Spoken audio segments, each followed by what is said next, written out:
इस वीडियो में हम कक्षा 10 गणित के एग्जाम के लिए इम्पोर्टेंट क्वेश्चंस की सीरीज़ का एक और क्वेश्चन करेंगे और ये क्वेश्चन 5 नंबर में पूछा जाता है। बहुत इंपॉर्टेंट क्वेश्चन है और इस क्वेश्चन को करने का मैं बहुत ही आसान तरीका आपको बताऊंगा। आप आराम से क्वेश्चन समझ जाएंगे। तो शुरू करते हैं। और हाँ, इसी तरह के और क्वेश्चंस अगर आपको चाहिए तो डिस्क्रिप्शन बॉक्स में प्लेलिस्ट है, उसमें आपको बहुत सारे क्वेश्चंस मिल जाएंगे जो आपके एग्जाम के लिए बहुत इंपॉर्टेंट है। और चैनल को ज़रूर सब्सक्राइब करें। तो शुरू करते हैं। तो यहाँ पे क्वेश्चन मैं आपको समझाता हूँ। एक रेलगाड़ी एक समान चाल से 360 किलोमीटर की दूरी तय करती है। यदि यह चाल 5 किलोमीटर प्रति घंटा किलोमीटर्स पर आवर यानी किलोमीटर प्रति घंटा अधिक होती तो वह उसी यात्रा में 1 घंटा कम समय लेती। यानी अगर उसकी स्पीड तेज़ होती तो टाइम कम लगता। बिल्कुल ऑब्वियस सी बात है। रेलगाड़ी की चाल हमें ज्ञात करनी है। चाल कौन सी? जो उसकी सामान्य चाल है, तेज़ वाली चाल नहीं, जो सामान्य है। तो इस क्वेश्चन को हम कैसे करेंगे? सबसे पहले हम रेलगाड़ी की चाल को x मान लेंगे। इसके बाद दोनों अवस्थाओं में हम समय ज्ञात करेंगे कि पहले कितना समय लग रहा है, फिर बाद में कितना समय लग रहा है। और हमें पता है कि पहले समय ज़्यादा लग रहा था क्योंकि रेलगाड़ी धीरे थी, यानी ये ज़्यादा है। बाद में समय कम लगा क्योंकि रेलगाड़ी थोड़ा तेज़ है। और ये अंतर कितना हुआ टाइम का? ये अंतर है 1 घंटे का। और उसके बाद हम आराम से इसे हल कर देंगे। तो ये आइडिया है जिसको लेकर हम आगे बढ़ेंगे इस क्वेश्चन में। ऑलराइट, तो सबसे पहले क्या लिखेंगे कि माना रेलगाड़ी की चाल x किलोमीटर प्रति घंटा है। तो इस तरह से हम लिख देंगे। और ध्यान रखना, ये सामान्य वाली चाल है जो नॉर्मली चलती है, तेज़ वाली नहीं। कि जैसे ये कहा गया ना कि यदि ऐसा होता, यदि तेज़ चलती, तेज़ वाली नहीं पूछी है स्पीड, जो चाल सामान्य जिससे चलती है। अच्छा, अब जैसे मैंने कहा हमें समय ज्ञात करना है, तो समय ज्ञात करने के लिए हमें दूरी और चाल दोनों हमारे पास होनी चाहिए। तो चाल तो हमने x ले लिया, दूरी क्या है क्वेश्चन में दी है। तो यहाँ पे लिखेंगे यात्रा की दूरी 360 किलोमीटर है। तो यात्रा, ये जो दूरी है, दूरी तय करने में लगा सामान्य समय। सामान्य समय कौन सा समय? जो वो सामान्य चाल से जितने समय में यात्रा तय करता है, ठीक है, जो सामान्य चाल है उससे। और समय क्या होता है आप जानते हैं, समय होता है दूरी बटे चाल। दूरी बटे चाल। दूरी क्या है? दूरी है 360 किलोमीटर। चाल है x किलोमीटर प्रति घंटा। तो ये क्या हो जाएगा? 360 बटे x घंटे। समझ आ गया आपको?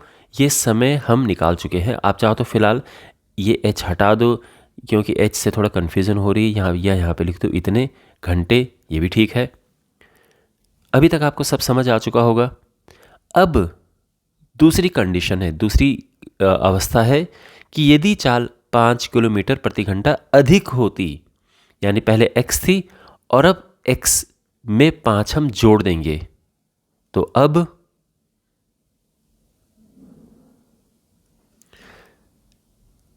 चाल ये क्या है? तो पहले x थी, उसमें 5 जुड़ चुका है, 5 किलोमीटर प्रति घंटा अधिक हो चुकी है। तो x + 5 किलोमीटर प्रति घंटा। अब चाल ये हो चुकी है। तो अब समय क्या लगेगा? क्योंकि दूरी तो अभी भी उतनी ही है, दूरी में चेंज नहीं हुआ है। समय अब क्या लगेगा? तो समय, तो हम लिखेंगे कि इस बढ़ी हुई चाल से यात्रा की दूरी तय करने में लगा समय। तो समय तो वही है फॉर्मूला, क्या? कि दूरी बटे चाल। दूरी में कोई परिवर्तन नहीं आया है, अभी भी 360 किलोमीटर है। चाल x + 5 है ना, किलोमीटर प्रति घंटा। तो हम एक काम करते हैं, इस तरह इसको लिखते हैं और सीधे लिख देते हैं इतने घंटे। समझ आ गया आपको? तो अब देखो, अब यहाँ पे आप बात समझिए। पहले इतना समय लग रहा था और अब इतना समय लग रहा है या लग रहा होता अगर ट्रेन की गति ज़्यादा होती। तो अब आप मुझे ये बताओ कि दोनों में से ज़्यादा क्या है? क्या ये ज़्यादा है या ये ज़्यादा है? तो अब आप भी समझ रहे होंगे कि सर जब उसकी स्पीड कम थी, जब चाल कम थी, तब समय ज़्यादा लगेगा, अब चाल उसकी अधिक है तो समय कम लगेगा। तो ये चीज़ कम है और ये चीज़ ज़्यादा है, ठीक है ना, ये ध्यान रखना। अब इनमें अंतर कितना है? इनमें 1 घंटे का अंतर है, यानी इस समय में से हम इस समय, मान लो कि ये था, इसमें लगे मान लो 20 घंटे और इसमें लगे मान लो 19 घंटे, तो 20 19 से 1 घंटे ज़्यादा है ना, तो वही यहाँ पर कहा गया है कि 1 घंटा कम समय लेती, यही इस बात को कहने का मतलब है। तो हम क्या करेंगे कि इसमें से, इस समय में से इस समय को हम घटा देंगे, माइनस कर देंगे, और वो माइनस करके क्या आएगा? 1 आएगा, क्योंकि इसमें 1 घंटे का अंतर है। समझ गए? तो हम लिखेंगे कि प्रश्नानुसार 360/x जो कि पहले समय लगा माइनस 360/x + 5 जो कि बाद का समय है, यानी वो समय है कि अगर स्पीड तेज़ होती तो इतना लगता। इसमें अंतर 1 घंटे का है। लेकिन ध्यान रखना माय डियर स्टूडेंट्स, इस बात का ध्यान रखना कि जब आप ऐसे माइनस कर रहे हो तो आपको ये ध्यान रहे कि ये चीज़ बड़ी है और ये चीज़ छोटी है। कहीं ऐसा ना हो कि आप छोटी चीज़ को पहले रख दें, बड़ी चीज़ को बाद में रख दें, कन्फ्यूज़ हो जाएं कि कौन सा बड़ा है, कौन सा पहले रखना, कौन सा बाद में। सोच समझ के आप सोचो, ज़्यादा क्या है उसको पहले रखो, माइनस करके जो छोटा वाला है उसको बाद में रखो। और ये तो आप समझ ही रहे हैं कि ये ज़्यादा है क्योंकि इसमें चाल कम थी तो समय ज़्यादा लगा, इसमें चाल अधिक है तो समय कम लगेगा। और वैसे भी आसान भाषा में समझने के लिए ये है कि जब अंश में यानी ऊपर एक जैसी संख्याएं हों, जो 360 एक जैसी है ना, तो हरों में जो संख्या छोटी होती वो चीज़ एक्चुअल में बड़ी होती है। जैसे मान लो कि मैंने लिखा है 20, एक तो 20/4 है और एक 20/5 है, तो कौन बड़ा है? तो ऊपर तो एक जैसी संख्या है, लेकिन नीचे डिनोमिनेटर में हर में जो संख्या छोटी होगी वो एक्चुअल में बड़ी होती है। आप सोचो कि ये, इसको आप काटोगे तो क्या आएगा? ये 5 आएगा ना, और इसको काटोगे तो क्या आएगा? 4 आएगा। तो आपने देखा, जिसके नीचे संख्या छोटी है वो संख्या एक्चुअल में बड़ी होती है, और जिसके नीचे संख्या बड़ी है वो संख्या एक्चुअल में छोटी होती है। तो इस बात का ध्यान रखना। तो यहाँ पर आप देख सकते हैं कि x तो छोटा है ना, x + 5 तो बड़ा ही होगा क्योंकि 5 उसमें जुड़ा हुआ है, तो इसका हर बड़ा है, इस वजह से ये पूरी संख्या छोटी है। यहाँ पर इसका हर छोटा है, इस वजह से ये पूरी संख्या बड़ी है। तो बड़ी संख्या में से हम छोटी संख्या को यहाँ पर घटा रहे हैं, जो कि हमें करना है। अब आपको ये बात समझ आ गई? ओके। और अभी जो है हमें यहाँ पर आगे हल करना है। अभी हमारा मिशन पूरा नहीं हुआ है, काफ़ी मेहनत आगे है अभी इसमें। यहाँ पे हम लेंगे एलसीएम, तो नीचे दोनों को गुणा कर दो। सिंपल तरीका है, इनका आपस में गुणा कर दो, इसका यहाँ गुणा कर दो, इसका यहाँ गुणा कर दो, ये सिंपल तरीका होता है। तो 360 में हम गुणा करेंगे x + 5 का, माइनस किया 360 में x का गुणा, ठीक है। तो ये क्या हो जाएगा? 360x प्लस 360 को 5 से गुणा किया तो ये आएगा 1800 माइनस 360x। और हम एक काम कर सकते हैं कि इसको ऊपर लेके चले जाते हैं, इधर क्रॉस मल्टीप्लाई जिसे कहते हैं ना, यहाँ लेके चले जाते हैं। तो ये हो जाएगा x² + 5x। ये समझ गए आप? यहाँ से ये कटा, और अब ये क्या आ जाएगा? देखो, x² + 5x। अगर ये उस तरफ जाता तो ये माइनस हो जाता। तो ये समझो कि मैं इसको उधर ले गया और उसके बाद फिर इस चीज़ को उठा के मैंने इधर रख दिया और 0 को उठा के उधर रख दिया। तो अगर आपको बेसिक कैलकुलेशन आती होगी तो ये समझ चुके होंगे आप कि ऐसा ये मैंने क्यों लिखा है। खैर, ये स्टेप यहाँ तक समझ आ गया। यहाँ पर हमें एक द्विघात समीकरण मिल चुकी है, हमने इसे हल करना है, x का मान ज्ञात करना है बस। लेकिन इसको हल कैसे करें? तो देखो, द्विघात समीकरण को हल करने के 2 तरीके होते हैं। इसका हम गुणनखंड भी कर सकते हैं क्योंकि इनका गुणनखंड बन जाएगा। कभी कभार गुणनखंड नहीं आ पाता है तो वो अलग बात है। यहाँ पर इसका गुणनखंड आ जाएगा। तो एक तो ये तरीका है x का मान ज्ञात करने का। दूसरा है कि द्विघात सूत्र का यूज़ करके हम x का मान ज्ञात करें।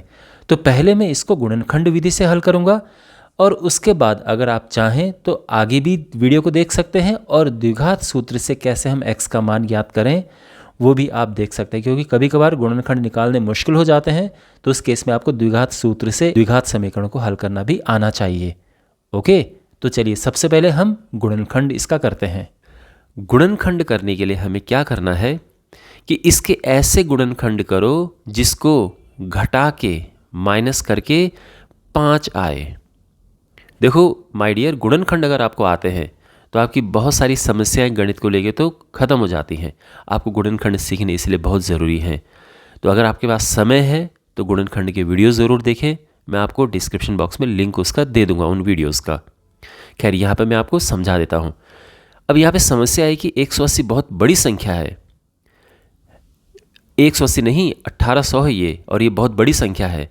तो इसके दो ऐसे गुणनखंड करना जिसको माइनस करके 5 आए, वो इतना आसान है नहीं। तो इसके लिए क्या करना पड़ता है, देखो। इसके लिए इसके छोटे छोटे टुकड़े करो। तो 2 से हमने भाग दिया, यह आया 900। फिर 2 से भाग दिया, यह आया 450। फिर 2 से भाग दिया, यह आया 225।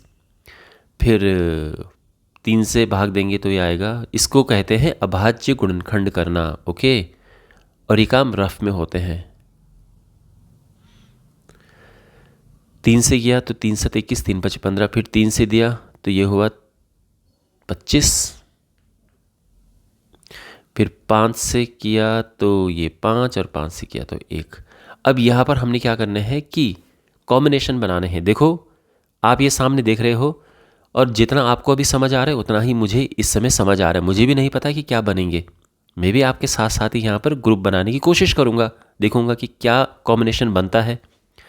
तो यहाँ पे अगर हम करें 2 दूने 4, दूने 8, 3 24, और 5 3 15, 5 75। नहीं, ये ठीक नहीं होगा। अगर ये मैंने किया 24 3 72, 5 5 25, ये नहीं, ये भी नहीं होगा। अंतर 5 आना चाहिए, ध्यान रखना। तो क्या तरीका है, एक काम करते हैं, अंतर 5 आना चाहिए। तो इन दोनों को एक ग्रुप में तो लेना ठीक नहीं है, क्योंकि ये तो फिर कुछ और ही बना देंगे। तो एक काम करते हैं, इनको अलग अलग ग्रुप में लेते हैं। 2 दूने 4, दूने 8, 8 5 40, ये 3 3 9, 9 5 45। अरे वाह, हो गया 40 45।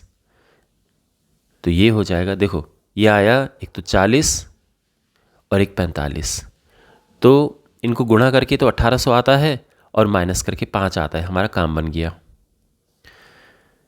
तो x² plus 45x minus 40x minus 1800 बराबर 0। समझ गए? अब यहाँ हम कॉमन लेंगे x, तो x प्लस 45, फिर माइनस 40 कॉमन लेंगे, x प्लस 45।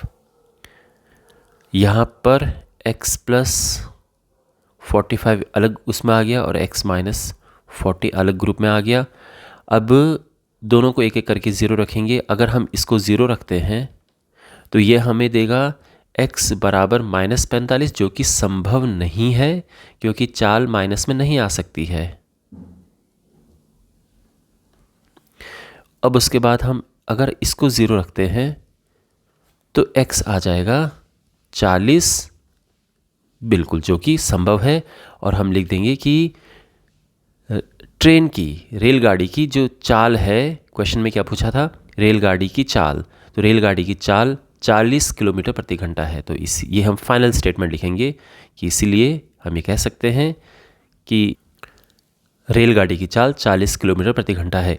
एक और बात यहाँ पे आप समझिए, मान लो आपसे गुणनखंड हो ही नहीं रहे हैं। बिल्कुल हो सकता है आपके दिमाग में बात आ सकती है कि सर आपने तो निकाल दिया, अगर हम ये गुणनखंड नहीं कर पाए उस अवस्था में हम क्या करें। तो मैं आपने ऑब्वियस सी बात है, आपने देखा होगा, जिसको हम कहते हैं, इसको हम द्विघात सूत्र भी कहते हैं, इसको हम श्रीधराचार्य सूत्र भी कहते हैं, तो इसको विविक्तकर सूत्र भी कहते हैं। ठीक है, द्विघात सूत्र से ये ज़्यादा प्रचलन में है। द्विघात सूत्र से हम ज्ञात करेंगे, आपको पता होगा कि x होता है minus B plus minus under root B square minus 4ac upon 2a।